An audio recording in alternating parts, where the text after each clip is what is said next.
It's Thursday morning. I'm off hedge cutting this morning. Hopefully get done for about dinner time. And then go and see what's going on at the farm, because I think Ash has gone on holidays to Egypt now. We think. So I'm here at Houghton now, hedge cutting. I've noticed that my goose shooting video, the second one, has done quite well actually. It's like, normally my videos, they get watched so much and they plateau, because I'm going to put another one out each day, you know what I mean? And that one has done quite well. Although, obviously, in terms of what I actually shot, it was hard to see anything because I didn't have anything capable of filming me or whatever. So I have bought a stand, like one of these tripod stands that you can wrap around a post or whatever to put your phone on. There's a little Bluetooth button or something apparently I can click record with. So I will be shooting. I'm hoping I can get out Saturday. That's all I've got in my head. Saturday evening, if I can get shooting. I quite like to shoot some duck and get some duck done, and then I can have some duck in my freezer, because I've not got much duck in, but I need to get some goose out and cook some goose. But I also need to shoot some more geese, and I should think I can get rid of some more anyway. But Ash is away obviously, so I'll be on my Todd, which I do quite like going on my own. It's quite therapeutic. You can do what you want and please yourself, can't you? Although me and Ash generally just please ourselves when we go. So yeah, so hopefully coming this way soon will be some actual footage of me proving that I can actually hit a bird and that my shooting isn't totally not camera worthy. The gamekeeper just came and asked me, started trimming the hedges, and there's like a wood in here, and he asked me to come and just ask me as I started trimming the wood not to trim it because all the pheasants were getting really frightened and trying to run off. So I'm not doing the wood side, so that saved me a bit of work. I only generally lightly trim it anyway, but I didn't know if there was a pen in there or but there is, there's pheasants everywhere, so I'm not doing that. Saved me a bit of time, but the edges got bigger than I thought. I don't know if I trimmed it last year. I think I did. But it is generally, this field I'm in is wetter land normally, and it's normally very wet in a normal year. So probably the hedges have done quite well in here because they've still had moisture deep down somewhere. We only had 3 mil of rain last night at my great uncle's, which is next to nothing. That's probably disappeared now. I was hoping wondering if you could get another cut of grass off this land here as well, and it looks so. It's only just come back to green, I think. I don't think there's any chance of getting a cut off it. Got to go and try a suit jacket on tonight for a wedding that's coming up that I'm joint best man for. Just at a friend's house, and I said to B we could go and then go out for tea afterwards and have a little treat. So I think she's quite looking forward to that. I am. She's working today as well. Nip out just somewhere, just quickly. No, nothing too fancy. Just nice not having to wash up for a change. Neil said that she was all washing up. To be fair, I did wash a bit last night, but I've still not sorted the dishwasher as well. Anyway, I'll keep putting that on the back burner. It's just about 1 o'clock. Got back to Burgo, got done edge cutting. Thank God, there's always something else comes up. Like, I've generally done the hedge cutting, but there's always just someone wants a bit doing here. So I'm going to leave the edge cutter on for now. And thank God I've got like most out of the way. I'm probably going to end up hedge cutting at my dad's now, because Ash has gone away and Ash has been doing most hedge cutting. There's all the maize land to do, isn't there? I don't know what they're on with today. Right, I'll get this all packed away and get off for some dinner somewhere. I've been doing I've been looking at hats for one thing. I've emailed the company asking about them and trying to get the ball rolling on some sort of merch. And I've been doing some accounts and bits and bobs. I've still got some more bits to do.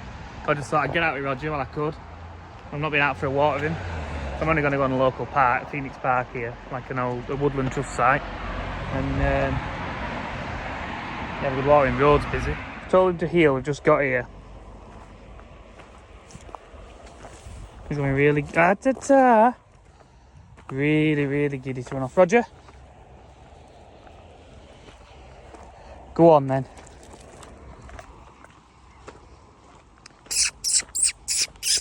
They've cut the grass nice. I always goes in there. That's back towards the road. Here! Good lad. Here now. I don't know where. Or is that Cocker Spaniel just trying to avoid doing what he's told. Sit. Sit. Go on in. Happy. Lovely and quiet on here today. They've reed on the path here. This did fill with water.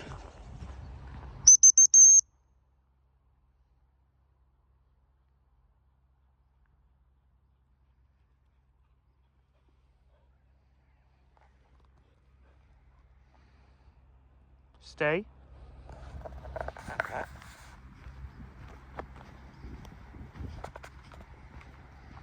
Here.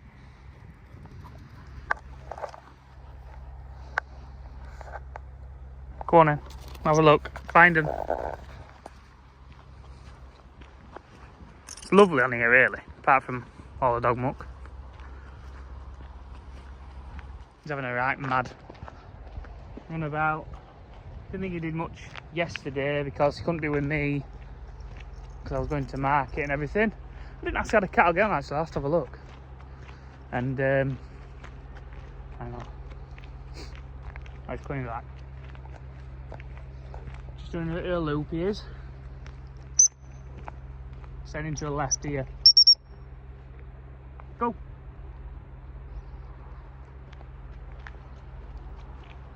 Not really running with his nose down so much, is he? He's just full of energy though. Full of energy. I'll feed him when we get back then. See, I've spent countless hours trying to just get the right logo and still not getting anywhere. So this particular company I've emailed, I'm asking them to give me a bit of help with designing this logo. You can just go through logo generator apps and things like that, and you just go in and go and you're altering little bits, and it never just ends up right. So yeah, I'm going to need some help with sort of someone else, I think. Someone who does it for a living. The best way, I need to get it right, don't I? It needs to look good. And then I'll get some, I'll just start with hats. Do a load of hats, I think. I think they're pretty, I mean, I go through peaked hats as well, like crazy. So if no one wants to buy any, at least I'll have a load of hats to get through. But no, I'm sure someone will want them. Nice, so I'm going to try and make them look nice and buy a decent quality hat as well. I have noticed that Roger just generally, he's actually growing up quite a lot. So I've not been out with him that much. My stop command training seemed to just go out the window. Hey! Very bad when you get a video out of me even picked up like this. But it's just even with me taking him goose shooting as opposed to last year. Like, he was quite young last year when he went, to be fair to him, but he's a lot better, a lot steadier now this time.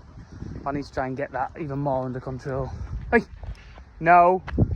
Like this, he's just trying to take off because he got bored.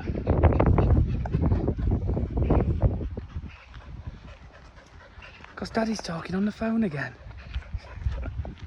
There's a magpie shouting at me. I've got a red kite every morning. I keep trying to get a good film of it at Berg Wallace. One red kite's been flying around past 2 mornings now. Go on, Roger. And I remember thinking about it because the magpies, they harass everything, don't they? And it's full of them on here. I think there's some rabbits on here, but you don't see them very often. Don't think I've ever seen a pheasant on here. There's quite a lot of sort of nice cover, but probably not much food about from here, to be fair. There's dog walkers about, but no one really goes into these bodies of bushes because they're that thick, and there's wild roses and all sorts in there if you try and go through, because I have. There are places where you used to be able to walk through it, and they've just, I don't know, there's like an orienteering course set up in here, I think, or something like that, with all the markers. I think they used to weave through woods, but don't do it anymore. Roger just the chap walking with like a, I don't know what it is, a bull mastiff or something on a lead. And I got Roger to heel walking past it, but before that there was a guy with like a cockapoo or something off the lead, and Roger's running the bush again. And we nearly got past each other, but I said hello to the fella and he said hello to me. And then the dogs just touched noses, but we kept going. I think it depends on the dog as well. He's not that interested in bigger dogs that aren't interested in him. He's all over in here. He's going to come out covered in everything, isn't he? Here! there somewhere. Eel. One thing with it being a still day, you can hear things, so when he's in the bushes I can hear where he is. It's a lot better. Guys, sun's come out glorious. It wasn't sunny when I set off, that's why I missed a squinty. Hey! Roger! Will he ever get him perfect? No. But I'm trying. I enjoy trying. So I do have, obviously, a plan for tomorrow. I'm going to, tonight maybe, me and B go out for a meal. On his way back, if I can do it in a timely manner, I might not be able to do the times of this, but check if the geese are about. If I don't manage to do it, it doesn't matter. Tomorrow evening, I'm going to head out, me and Roger, hopefully about 6 o'clock time, and I will go on my own and shoot some geese and duck maybe.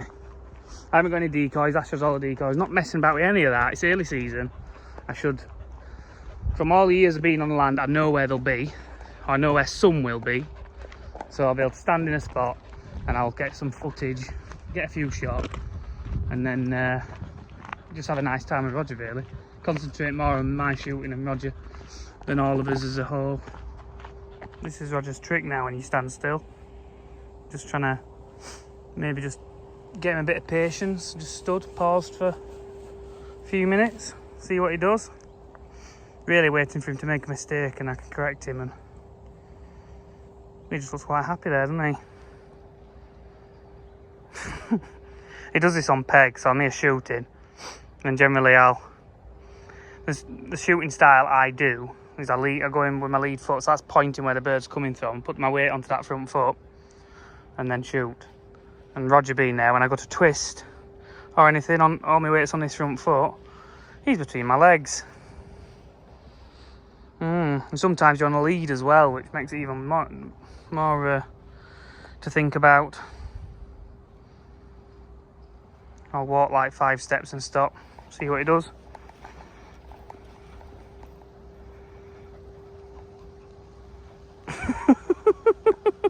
Told you, he does it all the time. It's his little thing. Has just got really hot, so it's not going between my legs. So I'm just trying to walk him at heel a lot. It wasn't. I honestly had a jumper on before we left the house. I was going to leave the jumper on and come like that and maybe put my shuffle on top, and I thought no, I'll take the jumper if I'll get warm. Oh, there we go, sun's going away now and breeze is picking up again. Just too hot. It was very hot in that direct sunlight. Broken clouds in it. I've not heard from Joe, my dad. I've heard from Noah. Noah's rung me earlier and I had a chat with Noah. He was doing mixes and bits and bobs. Presume our Joe's still digging and playing about, but I don't think they're pressed for a lot today, or they've been ringing me up. So that's why, well, I got home and had dinner at home and I had a delivery coming, so that all worked together. And then been doing books and looking at these logos and all them sort of things that I'm just not getting on with. So I feel like I've accomplished quite a lot today. And got out with it, and I said Reggie won before, Roger. And sort some planning out for tomorrow in my head. Should I just try a stop command? Just as we walk in?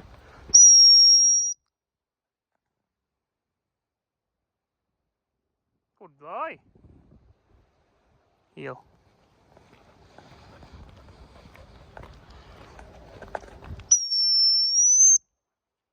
Good boy. Do that a few more times and see if I can make him move on a bit.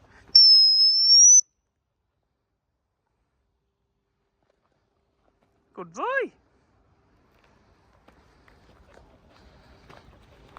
I don't want to send him, if I say go on to him, he's going to run like a lunatic and he will not do it.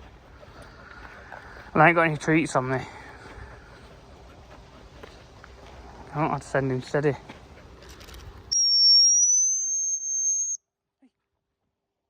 Good boy, you just didn't have to come back. Heel. Because the dog up ahead on the park bench. Should we do some boring water plants? What's this? This is an easy one. Starting off really easy.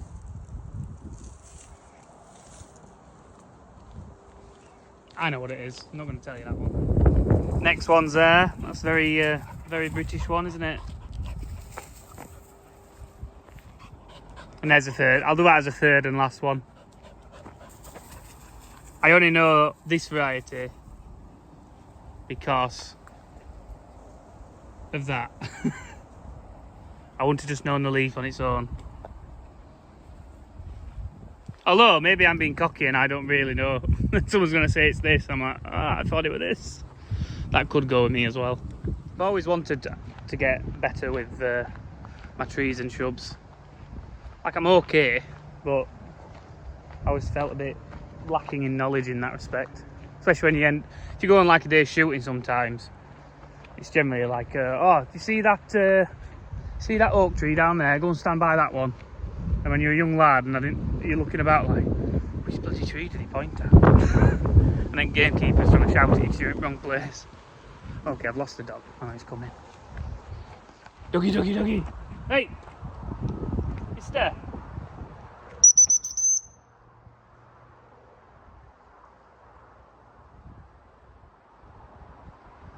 It's not a straight line back, is it? It's like reluctant comeback. Started off well this walk. There's one of the first bush I showed you asking what it was, and it's got its berries on it. Doesn't this look a lovely little area to play in?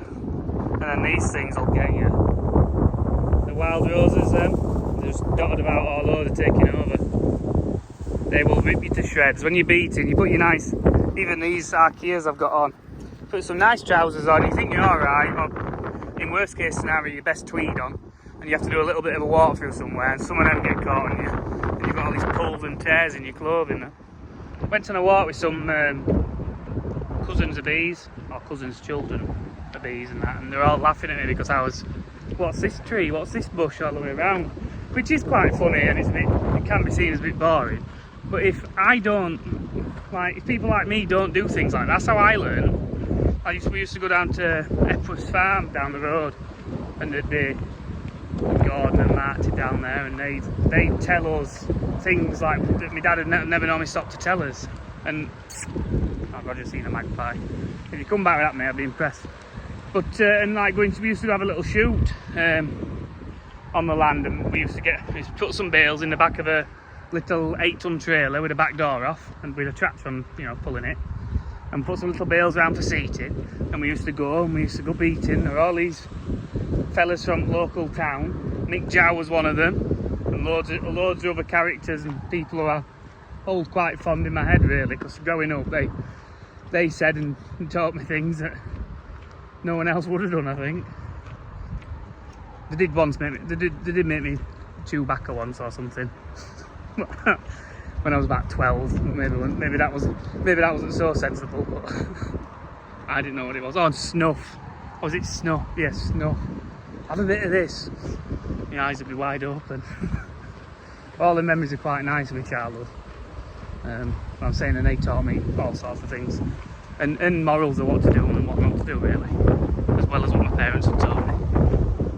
There was quite a funny story one day. So I got charge of bringing the tractor and trailer down to the bottom. So we had a couple of pieces of land. We brought one piece down, took the beaters back to the top, and then to bring the next piece down as the next drive.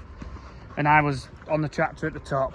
I had to get to the bottom to pick the beaters up at the bottom. So my dad was like, right, you'll be able to follow the beaters down, come down that field over there. And I'm like, which field? He's like, not that next one, that one there. And I'm like, right, clear as mud. I went and set off down the drilled field that he'd just drilled a couple of days before, just trundling down headland of it. And my dad's there, him screaming at the bottom of the field, ringing me up, what are you bloody doing? I was like, well, you didn't explain it very well, and I got a bit confused. I don't know how old I'd have been. I wouldn't have been. I would have literally been.